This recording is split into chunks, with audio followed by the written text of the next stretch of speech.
going on an adventure to a quilt festival in the North of Groningen, my hometown where I used to live. We've arrived at the first location in beautiful Warfum. This is the first quilt we saw. You saw me, my mom and my boyfriend discussing how the blocks work, because it was quite amazing and confusing, because there were blocks removed, blocks were added. This is the nice part of quilting where it can confuse you and you can be amazed by math.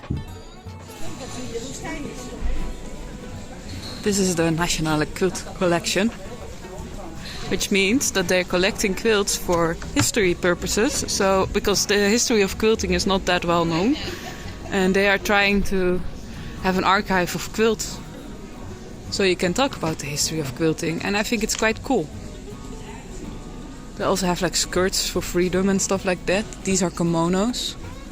The artistry is amazing. And maybe when some quilts are done for me and ready to be retired, I will hand in some of my own quilts. So sustainable quilting becomes part of the history of quilting too.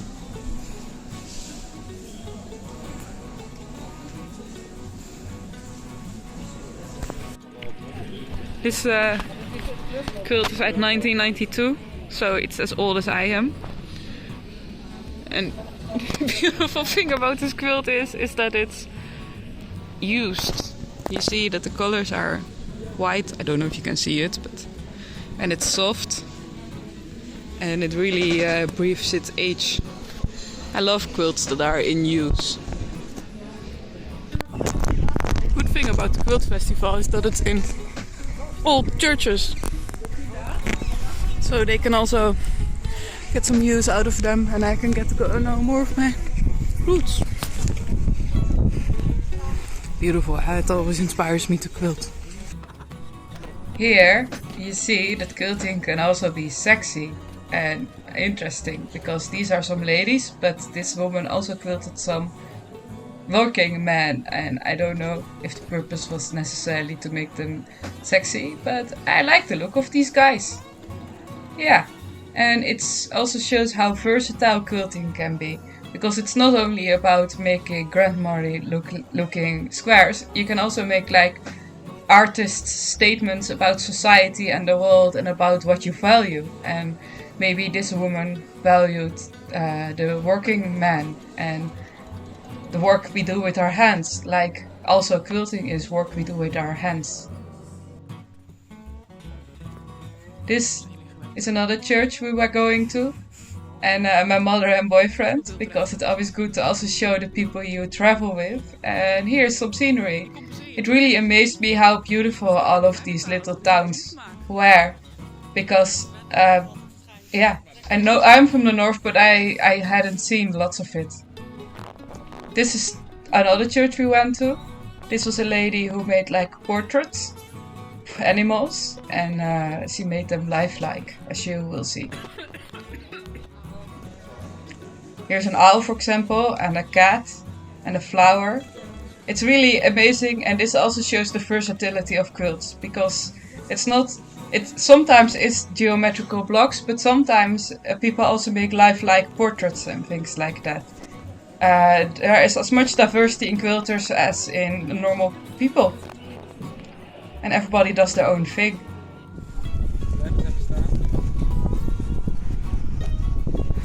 The nice thing about the Quilt Festival is that you go to a lot of old historical places.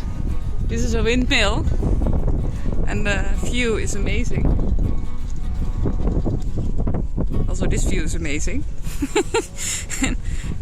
Usually there are lots of keen volunteer windmill people, so you can also go up and look at the things and enjoy the view. That's the nice thing of living, of being in a historical place.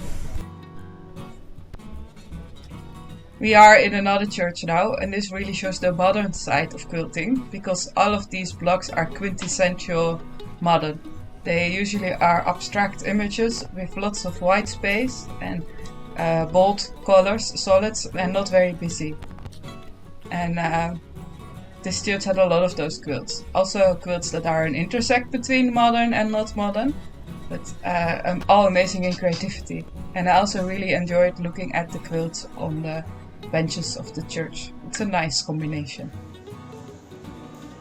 Here we are in another church where people made coats out of quilts, and I see myself wearing this. And this motivates me to pick up dressmaking more.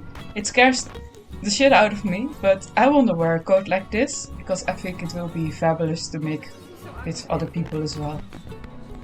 And this shows also some artwork. Like quilters. Like I said, there are as many different quilters as people. So this festival really had a nice combination of people and their own styles. And I loved seeing it all. This is also some atmospheric shots of the coats and some very colorful works, as you see. I think these were works from people who experiment with the color wheel and using different color schemes. And it's really bold and interesting.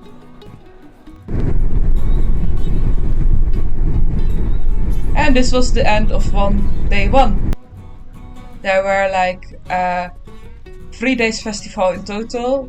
Me, my mom and my boyfriend went the first day and the third day. And this is us going home the first day.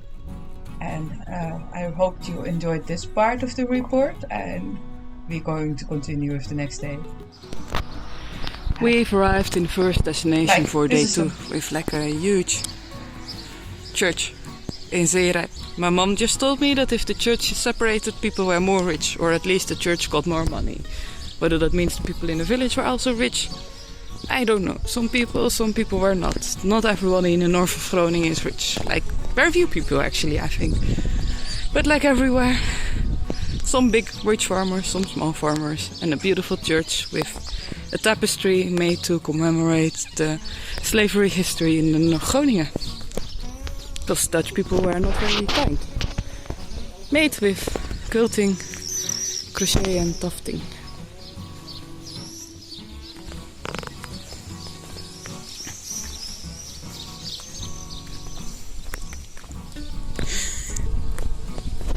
I actually also participated in this project, so it was extra special for me to see the quilt finished. My name is somewhere on this list. See Rianne Dollar and Karin Dollar, my mother, and my aunt also helped. And a niece of mine helped coordinate this project. So I really wanted to see this one in the real, finished version.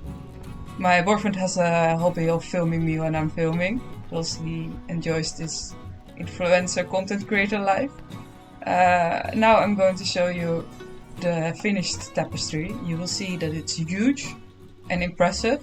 And rightly so, because I think it's good to shed light on the parts of history you might not necessarily be proud of, but who made the country you live in what it is. And maybe recognizing that history will help to bridge the gap between different people. Because I think in this lifetime, in this generation, it's all about finding connection back with yourself, with community and with nature.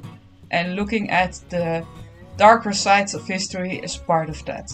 So I think it's beautiful that this project was thought of by an artist and then made by lots of volunteers together who wanted to make something to commemorate a part of history that is important and needs to be remembered. It's all about slavery and the VOC and Indonesia, I think, and how the Dutch got rich by profiting from others.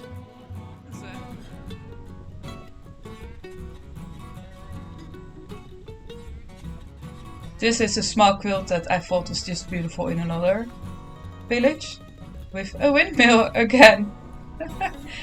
This was content. I don't know if it's visible, but in this quilt you see very well what the quilting of a quilt can do. Because they started in the middle and then they made ways outside. That makes this quilt very much look like the sun. And so it's very basic, well done color scheme. And with the quilting you can make it super interesting. With this one, it's less so. Because the quilting is just lines. And with this one too. So the quilting can do very much to make your quilt successful.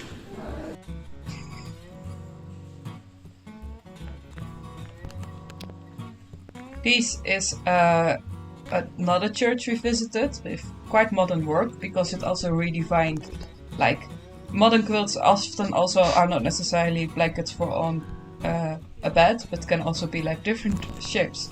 And then people really play with colors and with shapes and effects.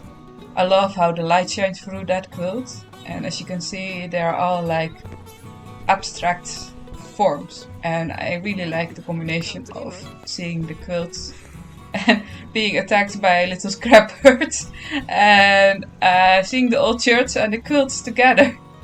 Yeah.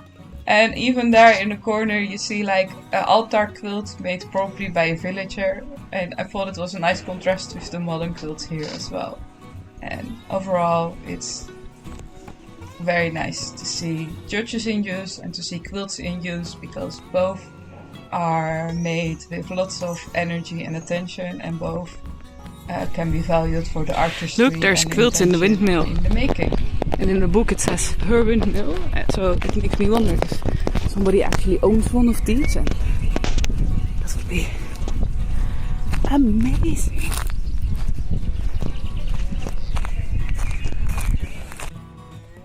It turned out that it was not her windmill, but she exhibits her quilts always in this windmill, so it sort of feels like her windmill probably. And she had amazing joyful quilts made with scraps and memory quilt. This is a memory quilt for her husband, I think, and also a cute bed quilt for a doll. She shows how joyful quilting is. It was a joy to see as well.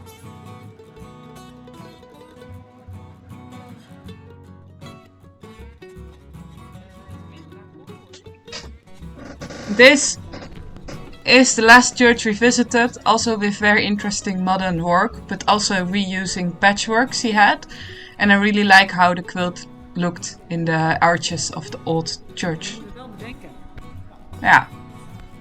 And this was it. We're going home now because we were done with looking at beautiful art. I hope you enjoyed this video too. And follow me for more kick-ass quilts quilting adventure content. Society's trash will be our treasure.